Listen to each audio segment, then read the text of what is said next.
رسول الله صلی الله علیه وسلم هم حکومت کړی، خلفای راشدین هم حکومت کړی دی، سیاست یې کړی دی، دا ټولې شعبې دي. که دا موږ ته لږ لږ راکټ کوو د دین د شعبو نه، دا دین به زموږ نیمګړي دین خو کامل نه کنه، الیوم اکملت لکم دینکم، کامل خو معنا دا معنا چې په هر ځای کې د دین شریعت مسله انسان ته متوجه ده، که د ورځي او که د شپې او که عبادتي او که تجارتي او که زراعتي او که ګټه وټه او دې ټولو کې داسې نه چې نیم دین موږ ومنو، نیم نه. مونځ، روژه، حج، زکات د دین وایو، نور ته دین وایو، دا ټول د دین چې کوم دی شعبې دي او د دین کارونه دي. مولانا روم رحمت الله علیه د هغې یو مثال ذکر کړی. یو سړی بل سړي ته وایي چې ما له پر لاس باندې زمری جوړ کړه. دا بس ستن راواغسته، زمری وله جوړه، خو ځای زخمي کي بیا په پای کې رنګ واچي لکه خالونه چې زنانه لګوي. چې ستن راواغسته او لاس باندې ول داسې باندې مټ کې ور وټوم ول هغې دړو وي دا والا څه جوړې وي، دا والا غوږونه وي خیر دی غوږونه دې پکې نه وي که نه داسې زمری جوړ کړه. نو هغې زه بس صحیح ده چې بیا ستن راواغسته، بیا چې کوم دی دا وي دا والا څه جوړې وي، دا والا سترګې. نو هغه وایي چې ډېر زمري خو الله ړانده هم پیدا کړي، وړوند زمری رال جوړ کړه، خیر دی. بیا هغه شروع کړه نو بیا چې دړو کړه نو بیا ورته دا والا څه جوړې وي، دا والا غاښونه جوړوم. وایي زمری چې بوډا شي خو بیا غاښونه نه وي، بوډا زمری رال جوړ کړه، خیر. نو هغه وایي چې لکه دا خو څنګه زمری دی. په مولانا روم رحمت الله علیه دا مثال ذکر کوي چې نه غوږونه یې او نه سترګې او نه خپې او نه لکۍ، داسې زمری خو موږ لیدلی نه دی. نو دې پورې وایي چې دا خلک د خپل طبیعت په مناسبت سره بعض څیز دین کې شاملوي او بعض څیز دین نه وباسي.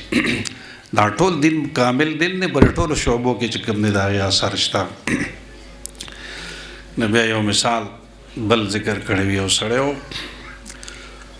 نو هغه به روژه نه نیولې او چې کله روژه ماتي ټایم به راغی د ټول نه مخکې ناست. نو چا ورته وایي چې لکه روژه نه نیسي او روژه ماتي د ټول مخکې ناست دی. ویلې زه راته څه کافر ښکارم ته چې روژه به هم نه ماتوم، روژې به تاسو نیسئ او ماتوم به زه، ځکه چې الله وایي دوه حکمه فرمایلي دي، روژې به نیسئ بیا به یې ماتئ، په نیولو تاسو عمل وکړئ، ماتولو باندې به زه عمل وکړم د الله په دین. نو موږ بعضې څیز د دین نه کټ کو، سیاست پکې نشته، حکومت پکې نشته، اوټونه پکې نشته، دا د خپل طبیعت مناسب دي. مولانا روم رحمت الله علیه وایي چې دا خو طبیعت شو، دا خو شریعت نشو.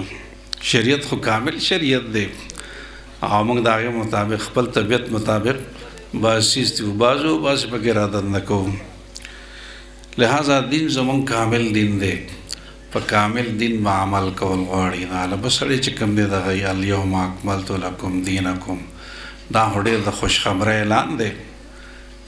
یهودو هغوی وی که چېرې زموږ په کتاب کې دا آیت نازل شوی نو موږ به هغه ورځ د اختر منع وکړې. دا دومره کامل، دا دومره لوی آیت دی چې دا ټول دین پکې شامل دی، ټولې شعبې شامل دي.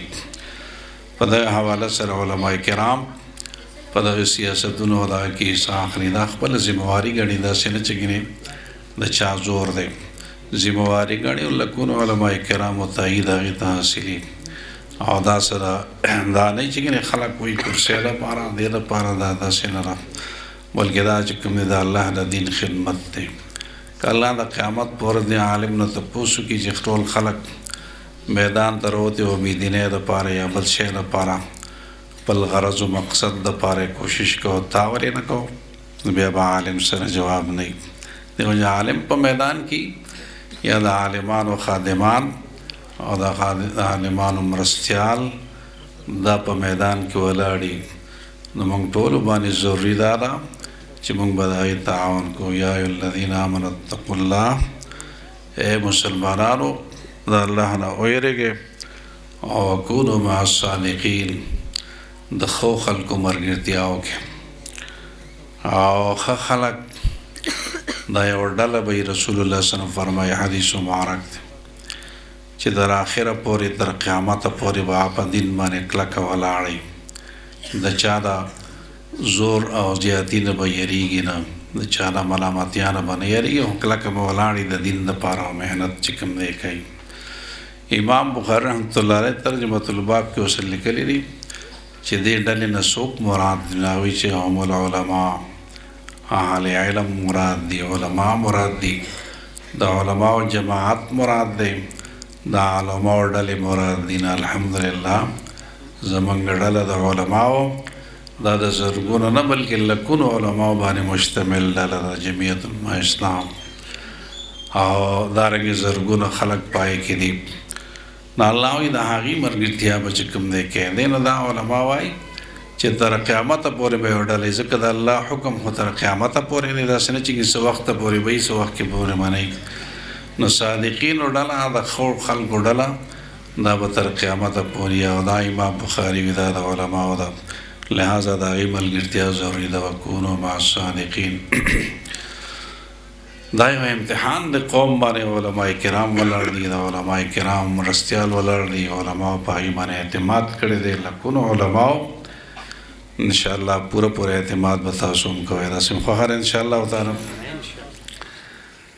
او پوره اعتماد دا دی چې ادخلوا فی السلم کافه، نیم به د بار نه او نیم به دننه نه، چې لاس د بار شي د دین نه یا خپه د بار شي، بلکې دا ټول چې کوم دی یا د توجهات د بار شي، دا ټول توجهات به د دین تابع کې.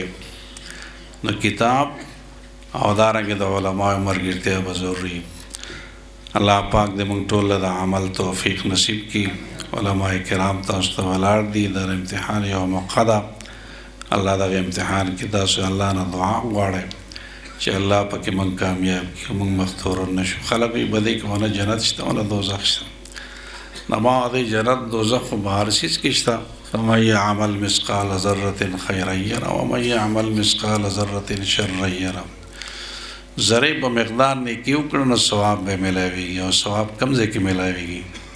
جنت کې میلاویږي. ذرې په مقدار بدي وکړه عذاب به میلاویږي، عذاب به کوم ځای میلاویږي؟ دوزخ کې میلاویږي. نو دا اوټ خو به ذره یي که نه، که نه به ذره به نه وي، بلکې دې باندې خو حکومتونه بدلېږي، د خلکو چې کوم دی هغه چهرې بدلېږي، سوچونه بدلېږي. لہذا ضروری ده چې موږ په دې څیزونو باندې ځان پوه کړو. الحمدلله علماء کرام څومره کار کوي، دا ګڼ شمېر ماشومان په دې ځای کې داسې حافظان شو، څه چې کوم دی ناظر اخوان شو، زموږ د بچو دا یې تربیت یې چې کوم دی وکړه، او دارنګې تربیت د هغې چې کوم دی جاري دی. الله تعالی دا سلسله تر قیامته پورې جاري ساري قائم دائم وساتي.